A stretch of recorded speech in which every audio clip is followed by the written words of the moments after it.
Hi, everyone. Welcome to this webinar. I'm Sudeshna Sen, your host and founder of Pioneer, which is a network of women founders building game changing companies. This is meant to be an interactive session, so feel free to ask any question as we go or drop your question in the chat. And of course, before we get started, feel free to drop in the chat. I see Jen already did. Drop in who you are, what you're building, your LinkedIn profile so that other founders can connect with you. So with that, let's dive into this topic, which I think is near and dear to all of our hearts. Like we as founders, we are all wrangling with the same problem. We have essentially too many things to do and few people to do them. And luckily for us, we are in this era in which there are tons of AI tools available. We can build agents, we can build workflows. That's a blessing as well as sort of, a problem in disguise. So a lot of founders are wrangling with, what's the right toolkit amongst this deluge of tools? Where should I focus? What should I hand over to AI? What should I keep to myself? How can I use AI as an admin within the ops layer and all of that? So to talk to all of this, we have with us Divya Manjari. She's the founder of Dresly. She's building an AI native company and she has incorporated AI in everything that she does internally as well. So welcome, Divya. Welcome to Pioneer Webinar. Thank you, Sudeshna. Super excited to be here. Um, you know, I'm pretty sure, like say, I guess all of us are AI companies. One of the first things we did is, we laced our developers with Claude and AI-enabled coding. But what has been biggest unlock for me as a founder is how we can use it in our day-to-day job. And super, super excited and happy to talk about it. We can keep it super tactical as well, and happy to answer any questions. Thanks, Divya. And that's what we want. We'd like this to be very actionable so that all of you can take away some actionable tips on how to apply the AI workflows and whatever Divya shares into what you do internally as well. So before we dive in, Divya, tell us a little bit more about yourself and what you are building with at Dresly. Sure. Hi everybody. I'm founder of Dresly, an AI native shopping platform. So one of the things I'd take a moment to say is, the way AI is impacting our lives, one of the toughest thing has been just nailing what do we call ourselves. We have pivoted from AI shopping agent to AI shopping co-pilot to AI native shopping platform. And this has been one of the challenges in AI. What are the terms? What's a fad right now? What is everybody talking about? Uh, One of the biggest hurdles, once we cross that, we can leverage AI to its full potential. Building an AI native shopping platform that helps users discover what they love with personalized conversation and visual search. It has an inbuilt AI stylist that helps decode your style DNA and shopping DNA and makes decision easier for you. So we are building it for people who are mentally overloaded and overwhelmed and make sure, like say, help them shop easier. So while we help shoppers with personalized discovery, we help retailers with merchandising intelligence. So they can get user insights. And our aim somewhere is to also democratize AI for retailers of every shape and size.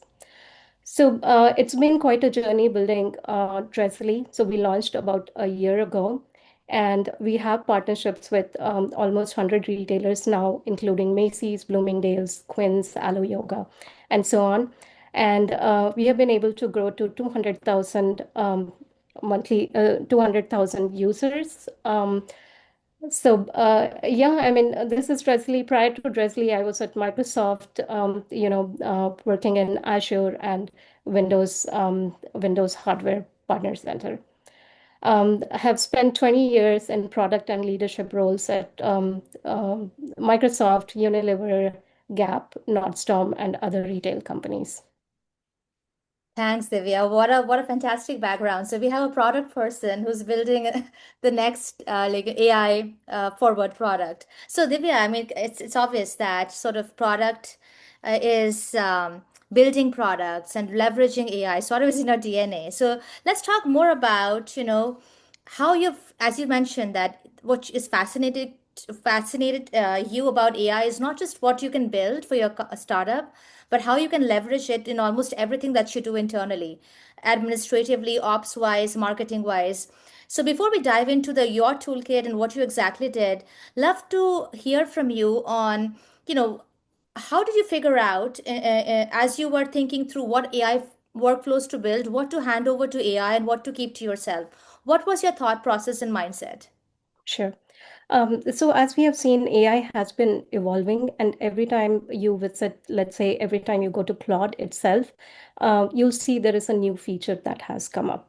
And it feels really tempting that, hey, why don't I try this feature to solve this problem? And it feels like a magic pill that once I did this, all my problems would be solved.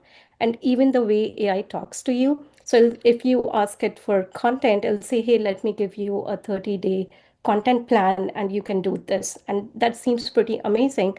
But at the end of it, when you, like, say, you have worked with it for a while, you realize that you are overwhelmed and what you get is something really generic. So it's very important to figure out what are your biggest pain points. So what is repeatable that you keep doing? You do not have resources for, either you don't have bandwidth or you don't have skill set within the team, and something that does not require human judgment. So once you have figured these out and you can pick one such use case, you can start trying out building the AI workflow for. So I think the clarity is super important. Otherwise, I mean, what we have seen again and again, and this is something I have struggled with a lot, is you get overwhelmed, you go into multiple direction, you think you'll conquer this mountain, but you don't really get anything done. So the clarity and then distilling it to starting with very simple use cases which don't really have impact on your critical workflows. So that would be the starting point, Sudeshna. Oh, that's a great point. I mean, again, feel free to chime in if you're wrangling with the initial stages, or looks like most of you are ahead of the game in terms of how you are thinking and incorporating AI workflows. But what you said is right. I like Divya in the sense that think about what does not require as much judgment in the beginning, at least, and something that's repeatable. So you learn from that use case, and then you start scaling. Uh-huh. And looking back, what would you say, Divya? Like you've been at it for over 2 years now, or more than 2 years. Looking back, as you thought through how to incorporate AI in day to day, what would be the most expensive mistake you have made? Anything that comes to mind? Anything you would do differently? Sure. So I would say one of the most expensive mistake, and this is something we don't realize with AI, is I got my pitch deck created by AI. So it's super tempting that you feed it all the information and it creates a pitch deck, sounds amazing, looks professional, looks great. But two things happen. One, it looks like what everyone else has created. So when you go to a startup pitch event and you see what everyone is coming up with, it's like, oh, you look the same. And what set you apart earlier, the pitch deck that you had created painfully, um, that's just lost. Second is you get disconnected. You're not as invested in it. So even when you are pitching with the content that AI created, it's not you. That's the part that's missing. And today's world, when everything is becoming digital, people are looking for more real connections and authenticity. So that's something I wouldn't compromise on. And on the same related, in a way, it's very different, Sudeshna. But one of the things, I mean, just today, my one of my developers was saying that we use Claude extensively in coding. So while it has helped a lot on UI side, one of my ML engineer, when he is talking about it, he's saying it's been so difficult because when AI writes the code, you don't feel the ownership and you're not invested as much. And when something breaks, it's very difficult to, you don't even feel like getting into details. And it's already difficult because the code will be expansive. So yeah, I mean, something that requires your authenticity and something unique that you bring to the table is not a use case you should hand over to AI. Yeah, that's such an amazing point to bring up, Divya, in the sense that we are again in this sea of sameness because all of us are using AI for, say, pitch decks, for similar functions, that where is the you anymore?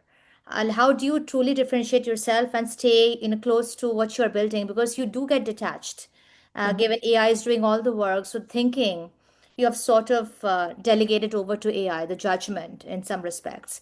Now let's dig in a little bit now into your toolkit, Divya, because you're using Claude, you're using a lot of other tools, and in our conversation before, you mentioned that the most underused part of AI tools are connectors and skills, which Mhm. most people are not using, or founders are not taking as much advantage of. So talk to us about your toolkit and which parts of the tools have been most useful for you. Sure. One thing that was magical for me is when I discovered connectors and skills in Claude. Um, and even and biggest learning has been stick to, like, say, trying and experimenting too many different things. But what has really worked is, once, let's say, we discovered Claude, I invested more time and energy in figuring out how to make it work better. When we discovered connectors and skills, it did two things. So connectors is something that gives visibility to, let's say, to AI into your personal workspace. And you can also use skills in a different way. So when you look at AI workflows, what it does for a non-technical founder is build systems that would have required code earlier. So now you can think of it more like in system design terms. So you have your database where all your data resides.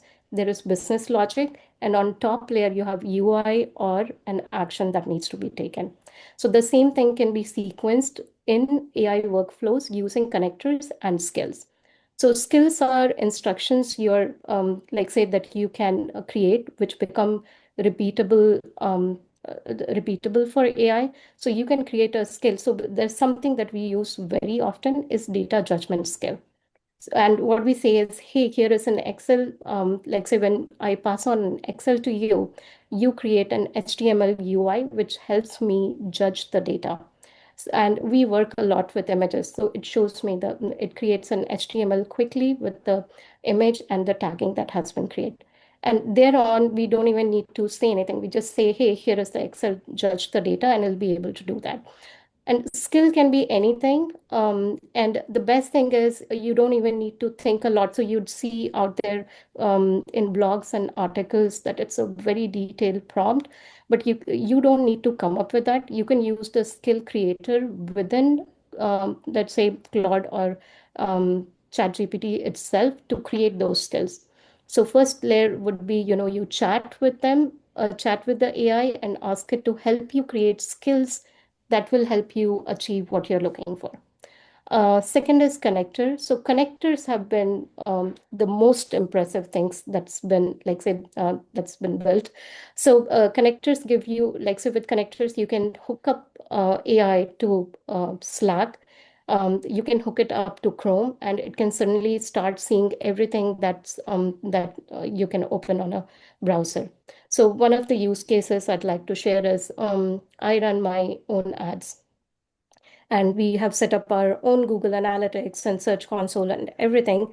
But it requires a lot of learning for which we don't have time. So, and when you get stuck, you don't have an expert to answer the query. But when Claude can look into what you're doing on Chrome browser, it can just help you answer any of the queries you may have.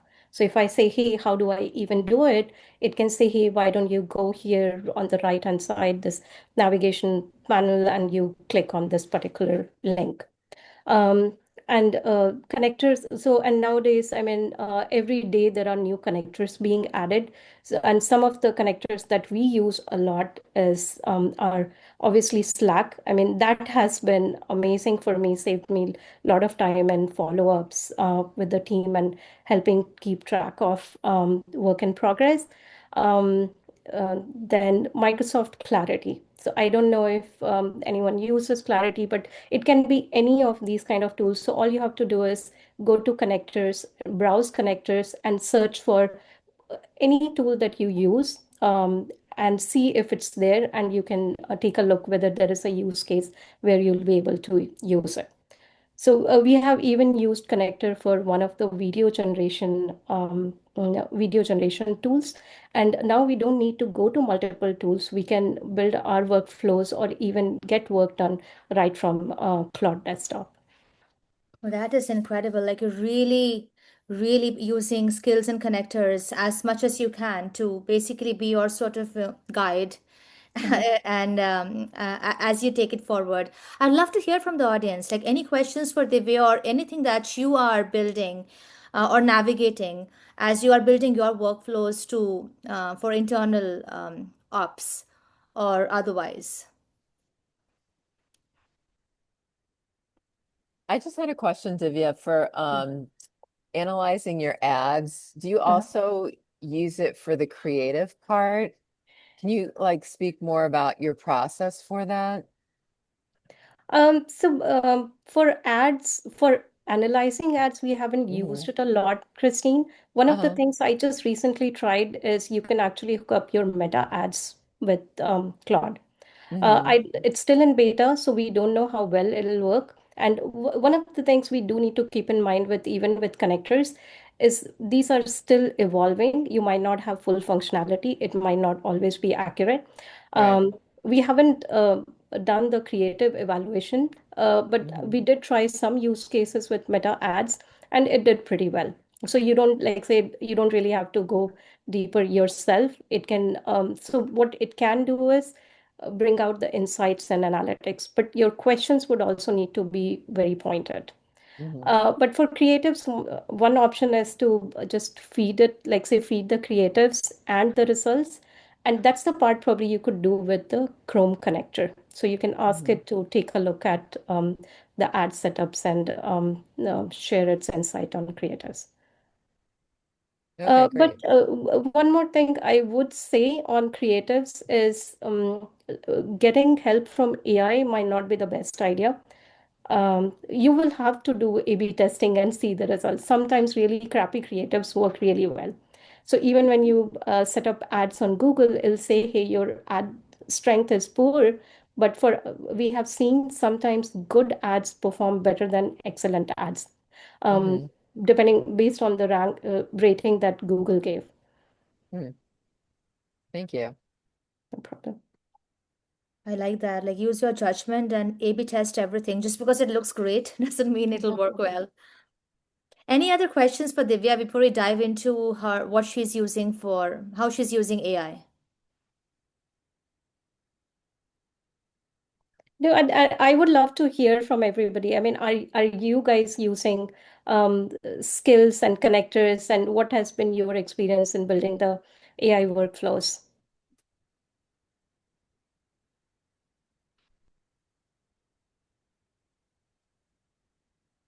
Well, I used it to set up, I haven't used connectors within Claude, but I used Make AI to do a workflow for my play testers because I'm building sports games in virtual reality starting in basketball. And we just have an MVP. So, because I really thought I could like automate that play tester process. And so using Make, I could connect it with like Google Sheets, which is great, and automate like if someone, signs up to play test, I can have it automatically send out like the survey and schedule a time and all of that. And I think it works great with like Google products. Cool. Mhm. That's a great And use then case and system. then it can record like, okay, did they actually go through with it and things like that. So, and I had Claude like map out the flow, but then I'm like, okay, you missed this step. So it was like a lot of back and forth, but I provide that judgment. So I just needed to tell me like, okay, can it connect to whatever, product? So, and it gave suggestions like you can also automate this piece of it. I just haven't tested it thoroughly yet. Yeah, and this has been our experience too. Testing anything becomes very difficult. Maintaining it becomes difficult. And it seems very promising, really promising, but then there will be other use cases that will pop up, and you need to keep keep revisiting the same workflow to make it work. So we've two things that really helped. I mean, there was a time I really struggled with in building the workflows. Didn't get anything done, but then we realized it's okay for it to be a little messy. And we also need to be super patient. It will not happen in one or two iterations. We'll need to go through multiple iteration and we'll have to give it time. And what worked? I mean, I gave the example of pitch deck, right? So if we get the whole pitch deck created, it looks like something else. But what really helps is if we break it down in smaller workflows, get it done, run the complete workflow in steps. And first step works, but works well. Let's start with the second one. Even in pitch decks, doing sections, has really helped. And the judgment obviously always needs to come from us. The idea and the creativity needs to come from us. The polishing and the automation part is what we can then hand over. I All love right, it. I'm guilty of using Claude for my pitch decks altogether. But I also, but I fed it my original one and said, based on feedback I got from an investor, to incorporate my story into it as a slide. I thought it was super helpful because it still has my same design elements that I kept from a designer that did it for me originally.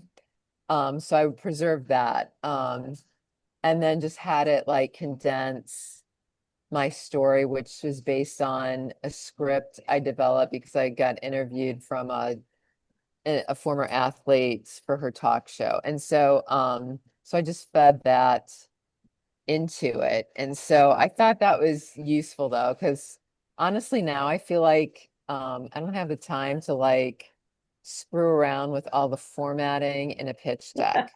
Yeah. So I just like dumped it into Claude and I thought it was pretty good. So I don't know. I've sent it to some people. So and then also like I'm approaching sponsors to do activations. And I had Claude develop it, but I fed like a guy that does sports sponsorship digital campaigns, and he's well known in the industry. He writes on Beehive, and I think he has a Substack. So I fed Claude all his digital campaign ideas first, and I said, develop a pitch deck that goes over his points that I could use in my own activation for this game to customize it for a brand. And then I fed it all like the brand taglines of the brand I was pitching. Even this latest one, because I had an initial call with AT&T, and he told me they do something with brand love. And so I'm like, brand love. So he didn't really give me details, but I found it in the AT&T's annual report. So I fed Claude the annual report. I'm like, look into brand love and make sure those elements, and I'd have to go back and forth. And I also said, don't repeat anything in this deck. And that's been a helpful prompt too, because I feel like it regenerates like same things and then use plain language if some of the jargon was like too vague and generalized, which I find that AI really does a lot. So, Yeah, and I that's think. how I've like refined it. Yeah, I think as Christine you said, and even Jen said, like struggling to not make sure it's not too generic as as Hmm. with all things AI. Let's dig a little bit deeper now into your use cases, Divya, and then we can Yeah. definitely let's keep the questions coming. So you've had a lot of success, Divya, using AI as your admin, Mhm. especially as you used AI to replace your manual Slack follow-up tracking as well as for automated testing. Talk to us a little bit about those use cases and how you've used AI. Sure. So when we launched our product and as our team grew, we faced two major challenges. One was just keeping track of what everyone is doing. There were multiple handovers. I needed to, so we had a backlog that kept growing. We brought our beta users in Slack. They were testing and sharing feedback. So it just became just way too much to manage. And most of my time was spent in follow-ups. So this was one of the biggest problems, something that AI could solve. It was repeatable, didn't really need any intelligence there. But it was difficult. And at that point of time, actually, before Slack, we were on Teams. And the problem with Teams was we couldn't, like say, the integration is not great. And that was the reason we actually moved to Slack.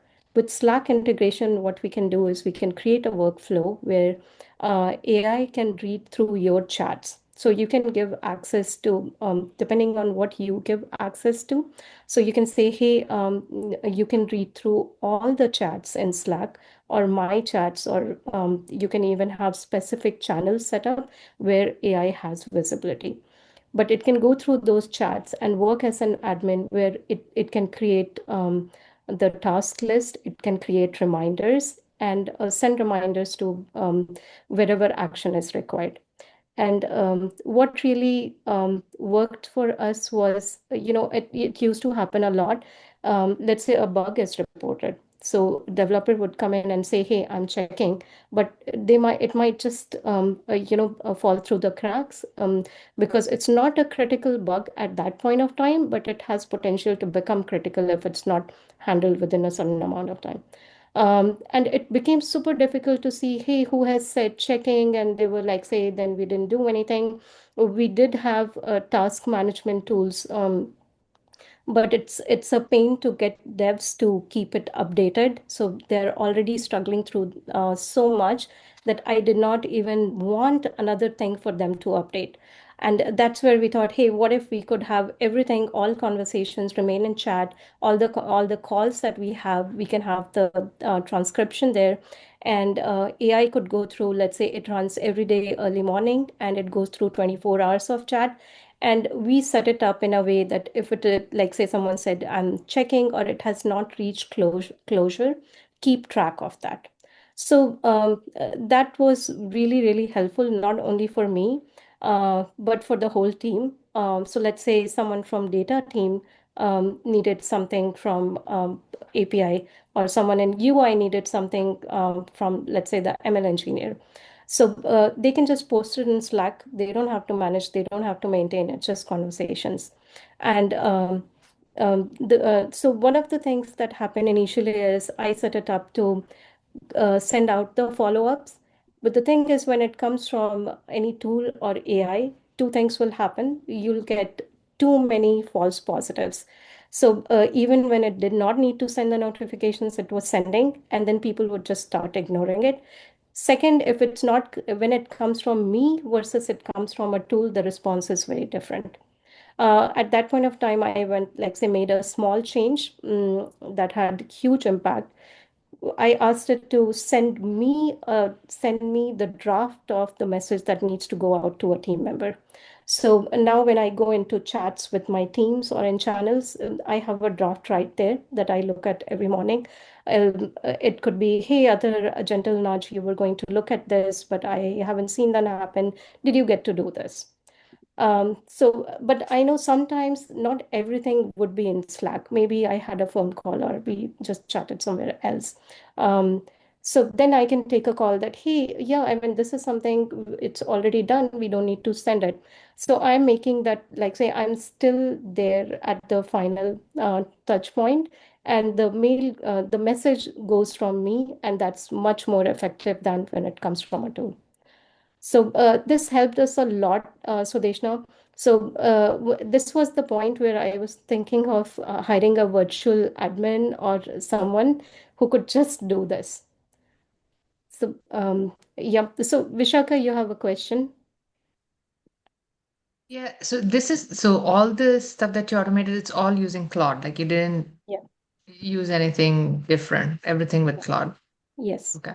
So you And just was it enough to get like their like what sort of subscription tier did you go on? Yeah. Okay, so I'm already on it's the max subscription because I Okay. use it for multiple use cases. And this is something I tell everybody, take the subscription. Maybe just try it out for a month, how see how does it work. I mean, it's totally worth it, and it's less than a dinner, right? So Yeah. And did you enable like, they introduced at some point the whole memory, like remember you how you chat, like there's a chat yeah. memory and the coding stuff is different. So Yeah. did you enable all of that stuff? Yes. So Okay. one of the things when I started using Claude was I was using ChatGPT before that. So Claude actually gave the option that you can even port memory from another AI tool.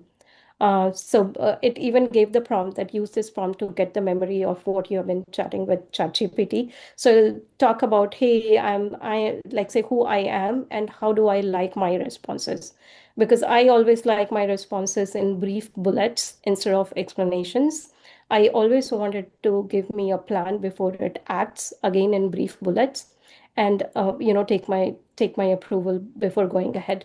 Otherwise, it'll start creating, let's say, especially if you're working with image heavy workflow tasks, like say after 100 images, it'll hit the limit. I think it's also about, and it comes with experience. More and more you interact, what not to use. But the memory certainly helps, Vishaka. And second is, yeah, I mean, so it's a great idea to visit the memory and also see that the memory that it has of you, is there something you want to add, or something you want to remove? Yeah, what I like about this, Divya, is like you went deep with like you tried a lot of different AI tools, but finally went deep with one and really, Yeah. figured ways in which you use skills and connectors to its to what's optimal for your business. Mm-hmm. Um, and as you said, like you are sort of in making sure through these workflows that you're on top of all of these mundane things, which later on could become critical. Mm-hmm. Can you also speak to how you're using the automated testing agent? I think that's a use case I'm sure everyone can benefit from. Sure. So yeah, I talked about two problems we faced after we went live.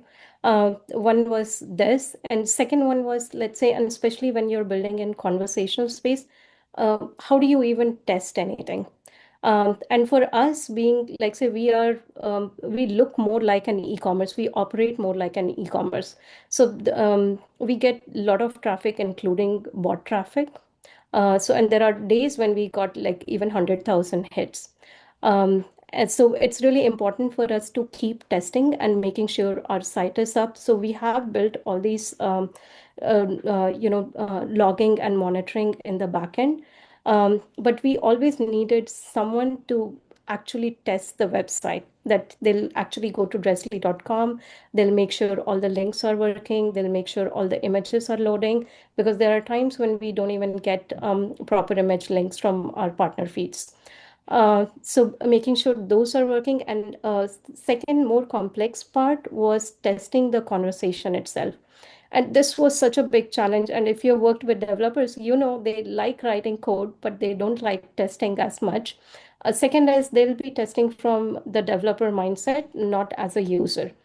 And this is where Claude was super helpful. With the Chrome connector, we could build a workflow where we can, like, say, we created a daily workflow where we said, hey, every day at this time, after our jobs finish running, um, like say, here are the search queries. Here is a list of our critical search queries. Um, Plug those in and evaluate the response. So one simple thing that worked really well was, let's say, it'll search for red dress under $250. The initial set of queries is something we came up with based on our experience. We know the use cases where it breaks. So when it has to deal with a number or a price or something, we know it may have a challenge.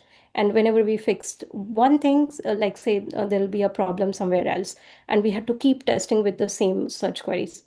So we said these are the queries you'll plug in every day, and like say chat with the assistant, and look at the results that it comes up with, evaluate first 20 results and see if those are relevant. So it did a fantastic job with that. So like say if we got a blue dress somewhere because of a data issue where a blue dress was actually tagged red due to color variance, it will like say point that out. And these are some very minor things which break user experience. So if a user or an investor lands on Dressly and when they search for as simple as something like red dress and they see a blue dress, they start questioning the tech behind it itself. This helped a lot. Second thing that was like, say, it's very minor, and I needed to have someone, like, say, a dedicated tester to test that out, was checking broken links and images. And that is really, really simple, to just ask Claude to, try out all the links that are there on website. And, for all those links, evaluate first X number of pages, and, create a list of issues that come up. And so once it identifies those issues, we had, like, say, we use Slack extensively in automating all our workflows. Because again, I don't want to become a bottleneck as a founder. I want it directly to go to my team where they can start taking action. So once it identified, let's say, the issues, it segregates, segments it, like these are critical issues that need to be immediately taken care of, and these are others that could go into the bug tracker. And it sends out those Slack notifications to, based on how we have configured that this needs to go to, UI dev or somebody else.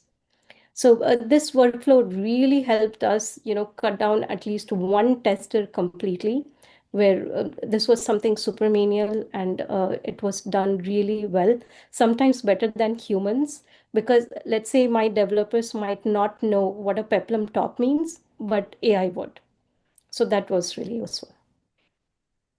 Such a great use case, Divya. I think what I think hopefully all of you are taking is how Divya has incorporated AI into a very sort of um, cohesively into her ecosystem. So everything, all of the things that you're working with, they talk to each other and they're giving you a digest of what you need to prioritize. And it's helping you, your team, all of that. So you are really focused on fewer tools, but everything is connected and Mhm. speaks to your particular business use case.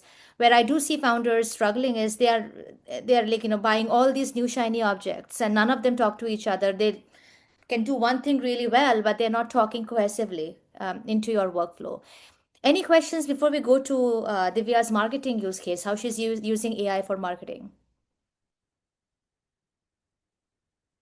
Okay, let's go to your marketing use case. And you've been very successful, Divya, in sort of building, you built a pipeline that identifies customer personas, creates marketing content, including, user-generated videos, and then helping that, using that to drive sales. So what does that process look like from start to finish? How have you incorporated AI workflows within it? Sure. Happy to talk about Sudeshna, because I come from product and tech background. Marketing was something completely new. A lot of knowledge in marketing is something I gained by talking to you. We talked about emotional hooks, rational hooks, and so on. But with AI, we were able to bridge the gap of not having the marketing skills within the team. But at the base of it is identifying who is your ICP and what is the pain point you're solving for. So this is something we are super clear. It's pretty straightforward for our use case. But we identified the customer personas that we are really targeting. And let's say starting with age, demography, their pain point, what appeals to them, what kind of hook to use for them. Once we had this laid out, building that whole pipeline was easier. And when you're looking at it, looking at the whole pipeline, it's more like, hey, this is like, say, I have identified my customer persona. I know what kind of campaign I want to run. This is the information you can feed to AI to get the details of what kind of campaigns would be successful, create the scripts or prompts to feed it into, let's say we use an AI video generation tool, where we have, like, say, which is really, really great for marketing use cases or even creating cinematic ads. I don't know if you guys have heard of Higgsfield, but that's quite cost efficient, and that has worked really great. So with this pipeline, identify customer persona, identify campaigns, come up with prompts which create the content.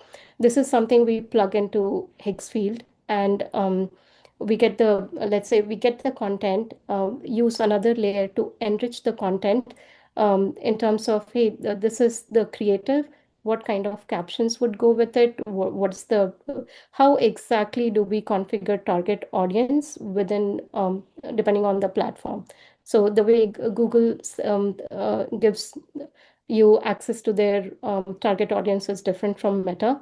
So we have built the let's say the flow for, let's say, how it should be structured for Meta, how it should be structured for Google, and at the end of it, you get the complete content that you can post. One thing we haven't done is automatic posting, and this is where I keep talking about, is instead of doing it all in one go, we start with, like, say, the very first step. So if we came up with a prompt and like, say, here the key part is the video that get video or creative that is getting generated, and that itself took quite a bit of experimentation. Once we were successful, we did the front loading where we have identified customer persona, pain point, and campaign idea, which feeds into this. And this is one area where we have, like, say, it's not completely automated. And as tech founders, sometimes we get obsessed with automating the whole pipeline.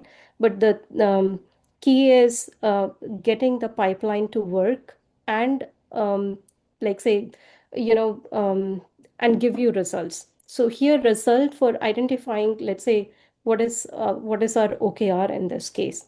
So eventually, we don't want to create fancy videos or creatives. What we really want is that it should drive sales. And that's one loop we are trying to close. That once we, and Christine, this was related to what you were asking to, what kind of creatives do really well. So this is the pipeline we have implemented so far, that, hey, um, create content that drives conversion. And it required a lot of experimentation, still not automated, but now we know what works, and this is something we can completely automate. And what we saw, where we, like, say, where we were successful is when we were able to, I mean, within our space, we identified, what kind of customer personas are more trend driven, or what customer personas are more, like, say, body issue related content does well with them. So once we were able to bring these insights into the marketing, so, and the content creation was pretty seamless, and it did great. So all it needs is these basic prompts that can help create the video. So let's say, I'll take an example of, there's one campaign that did really, really great. It drove sale almost every day for that particular product.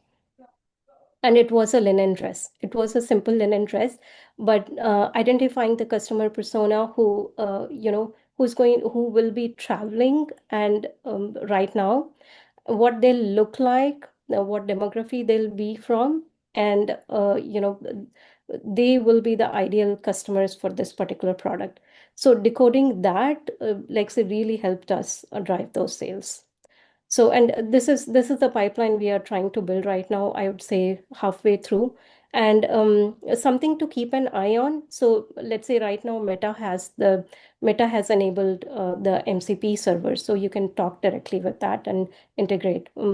I would love to have Google Ads, get insights into Google Ads, but we'll see how that space grows, and would love to automatically run ads. So Meta already provides a lot of tools, but it's been more like, hey, do we want to experiment with one more tool, get deeper into it, wait and see whether that works or not. So as of now, we are sticking with Claude, and I think we'll leave that bit of automation for some time later. Wow, this So is fascinating. I have a question. So did you put your ICP information into Claude and say create content, or you fed that, or what type of messaging would work, and then put that into the Higginsfeld AI to create the video? So initially, we did work on the customer personas itself, Christine. So we created this spreadsheet with different customer personas, and let's say their demography, and other attributes or information. And let's say, what do we want to do? So let's say, think of this more like the way we have memory and skills within Claude. So if you created that for customer persona, and then you can feed. So, and depending on campaign, that will vary. So you can create a master list of, master table, which will change based on the campaign. So we have multiple customer personas, right? So for each customer persona, the focus could be different. But once you have that, I mean, the prompts could go in different directions. And one thing we are seeing, what used to take 5 layers of prompts earlier is now one. If you have not tried Higgsfield, one of the things you could try, I mean, you can explore if you're looking to create content. It gives you a lot of different hooks as well. So, do you want to create UGC videos, or do you want to create some, let's say, influencer review kind of videos? So, you'll have to experiment and figure out what really works well. Did you try it for organic posts, not going Yeah, through yeah. ads? Yeah, yes, we create most of our Instagram is like say Instagram posts or Pinterest posts are created through these Hmm. Higgsfield or use ChatGPT. So one of the another sort of I'd say thing that has not worked is if you just create the content from any AI, it again looks like anybody else, and Hmm. something is missing. So, I mean, it's a very tiny detail, but it has saved a lot of time for us and has, like, say, the content has done well. Obviously, it has to be pain point, Hmm. or something aspirational. Then the tiny detail is that whatever AI you use to generate, let's say, content, image, take it to Canva, use magic layers. So what magic layers does is it will separate out your background, foreground, and all the text. So now it gives you easy edit ability where you can remove, like say, or update whatever, like say, doesn't make sense or looks too AI-ish. Hmm. Okay, great. Yeah, because I do have different ICPs. Mm-hmm. I haven't really tried, I've tried some preliminary content, but it just looked too futuristic and AI-ish. Mm-hmm. But like I have kids that like playing NBA 2K, and so it appeals to them.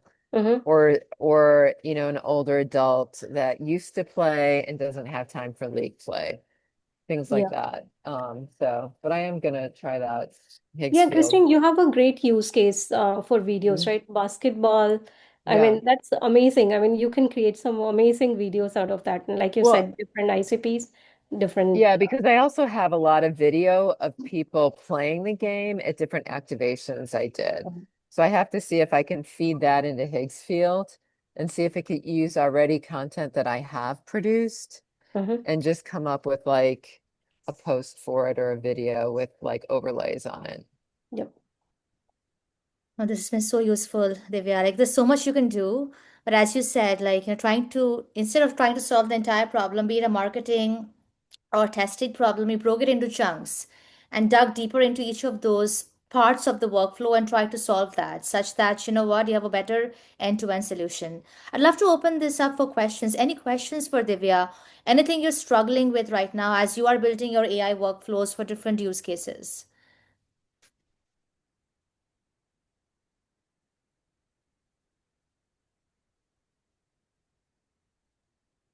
I think just to comment again, Divya, thank you for your inspiration. I used your prompt to design for my daily, weekly audit. By the way, it's still not working. I'm still fighting with it. I'm like, why did the weekly work and didn't the daily didn't work? So I'm still like fighting with the prompt itself and for the task. I think it's a lot of iteration because we all have different kinds of team, different problem spaces. There's a lot of hallucination. It mistakes meeting minutes. It makes mistakes in understanding your product context as well. So it refers to one wait list for one product versus actually the wait list is for another product. So I see a lot of like loose ends that need to be tightened. But it does save a lot of time. It's the time that you put into actually setting things up. I Yeah. think that's the big heavy lift. I have to figure out how to do better with the marketing stuff. So far, we have been using mostly around, the architecture, the engineering architecture, like because we are building the AI assistant. There are, like you said, a lot of technical stuff which I don't know. It helps us learn through very quickly. Like marketing, I skills, like unlike your side, right? I've been in and out of marketing, but I've not been on the consumer side. I understand the enterprise GTM, Hmm. which I can do even in my sleep. But like a lot of tooling has changed, outreach modality has changed. There's more tooling. I don't know whether the more tooling are helping us or overwhelming us.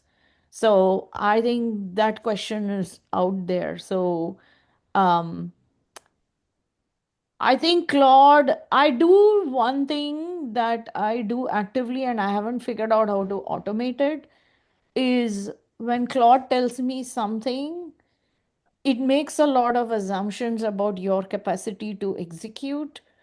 Sometimes it overestimates, sometimes it underestimates.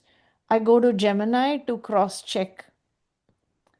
And I think using LLM as a judge, even in like evals and so on, you need two or three different models because each of these models are tuned for certain, like they're kind of tuned in for certain different personalities and objectives. The way these models are even run, tuned on, right? Fine tuned on is very, very different. And so I would say relying on one model for everything is not the best thing in the long run. I think we'll have to figure out where we have our own co-work, which can call different models based on the task.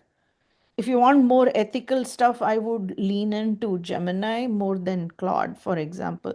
Like certain things, one model is better versus the other. So I wish we have a co-work that is surpassing all the different models.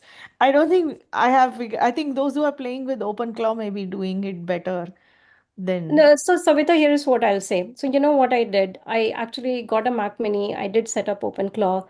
I realized, I mean, if you have a coding background, might like say maybe not the best use case. You could do a lot with cron jobs itself. But it was all the promise and marketing of OpenClaw. So Yeah. let me go back to the first thing that you talked about. So your daily, weekly, and all these, like say, everything is not working very well.